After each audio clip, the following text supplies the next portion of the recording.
Hello hi friends, ನಮಸ್ಕಾರ. ನೀವು ನೋಡ್ತಾ ಇದ್ದೀರಾ ಇನ್ಫಾರ್ಮರ್ ಹುಡ್ಗ ಚಾನಲ್.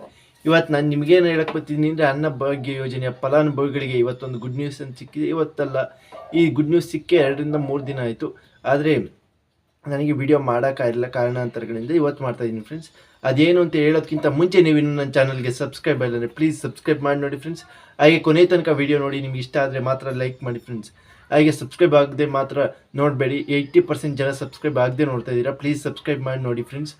ಸಬ್ಸ್ಕ್ರೈಬ್ ಮಾಡೋದ್ರಿಂದ ನಮಗೂ ಒಂದು ಮೋಟಿವೇಶನ್ ಸಿಗುತ್ತೆ. ಇನ್ನೊಂದು 150 ಜನ ಸಿಕ್ಕಿದ್ರೆ 3,500 ಸಬ್ಸ್ಕ್ರೈಬರ್ ಸಹ ಕಂಪ್ಲೀಟ್ ಆಗುತ್ತೆ ಫ್ರೆಂಡ್ಸ್. ಇದೇ ರೀತಿ ಸಾಗಲಿ ನಮ್ಮ ಯೂಟ್ಯೂಬ್ ಜರ್ನಿ ಅಂತ ಹೇಳ್ಕೊಂತ, ಈಗ ಏನಂತ ಹೇಳಂದರೆ, ಈಗ ಅನ್ನಭಾಗ್ಯ ಯೋಜನೆ ಫಲಾನುಭವಿಗಳಿಗೆ ಈಗ 170 ರೂಪಾಯಿ ಅಮೌಂಟ್ ನಿಮಗೆ ಬಂದು ತಲುಪ್ತಾ ಇದೆ ಫ್ರೆಂಡ್ಸ್. ಈಗ ಒಬ್ಬರಿಗೆ 170 ರೂಪಾಯಿ ಅಂತ ತಲುಪ್ತಾ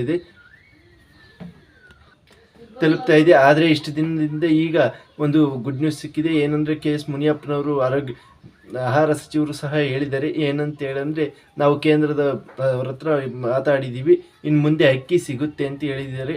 ಇನ್ನು ಮುಂದೆ ನಾವು 10 kg ಸಂಪೂರ್ಣವಾಗಿ ಅಕ್ಕಿ ಕೊಡಲು ನಿರ್ಧರಿಸಿದ್ದೀವಿ ಅಂತ ಹೇಳಿದ್ದಾರೆ ಫ್ರೆಂಡ್ಸ್. ಆದರೂ ಎಲ್ಲಾದರೂ ಸಹ ಕೊನೆಯ ಕ್ಷಣದಲ್ಲಿ ಅಕ್ಕಿ ಕೊಡೋದಕ್ಕೆ ನಿರಾಕರಿಸಿದರೆ ನಾವು ರಾಗಿ ಅಥವಾ ಜೋಳ ಉತ್ತರ ಕರ್ನಾಟಕಕ್ಕೂ ಸಿಗುತ್ತೆ, ದಕ್ಷಿಣ ಕನ್ನಡಕ್ಕೂ ರಾಗಿ, ತೊಗರಿಬೇಳೆ, ಅವರೆಬೇಳೆ, ತಾಳೆ ಎಣ್ಣೆ, ಆಗಲೂ ಸಹ ತಾಳೆ ಎಣ್ಣೆ ಕೊಡ್ತಾ ಇದ್ರಲ್ಲ, ಅದೇ ರೀತಿ ಎಣ್ಣೆ, ಅವರೆಬೇಳೆ, ಏನಾದರೂ ಬೇಳೆಗಳು, ಇದನ್ನು ಸಮನಾಗಿ ಅಕ್ಕಿ ಜೊತೆಗೆ ಕೊಟ್ಟು ನಾವು ಇದನ್ನು ಕಂಪ್ಲೀಟ್ ಮಾಡ್ತೀವಿ. ಯಾವುದೇ ಕಾರಣಕ್ಕೂ ಅನ್ನಭಾಗ್ಯ ಯೋಜನೆ ನಿಲ್ಲಿಸೋ ಮಾತೇ ಇಲ್ಲ, ಮುಂದೆ ವರ್ಷಕೊಂಡು ಹೋಗ್ತೀವಿ ಅಂತೇಳಿ ಒಂದು ಸ್ಪಷ್ಟತೆಯನ್ನು ನೀಡಿದ್ದಾರೆ. ಹಾಗೆ ಅನ್ನಭಾಗ್ಯ ಯೋಜನೆ ಅಮೌಂಟ್ ಇನ್ನೂ ಬಂದಿರಲಿದ್ರೆ, ಈಗ ನೀವು 2 ಕಂತು 3 ಕಂತಿನ ಬಂದಿರ್ತಿದ್ರೆ, ಇನ್ನು ಮುಂದೆ ಅದನ್ನು ಸಹ ಬರೋ ರೀತಿ ಮಾಡ್ತೀವಿ ಅಂತಲೂ ಸಹ ಹೇಳಿದ್ದಾರೆ ಫ್ರೆಂಡ್ಸ್.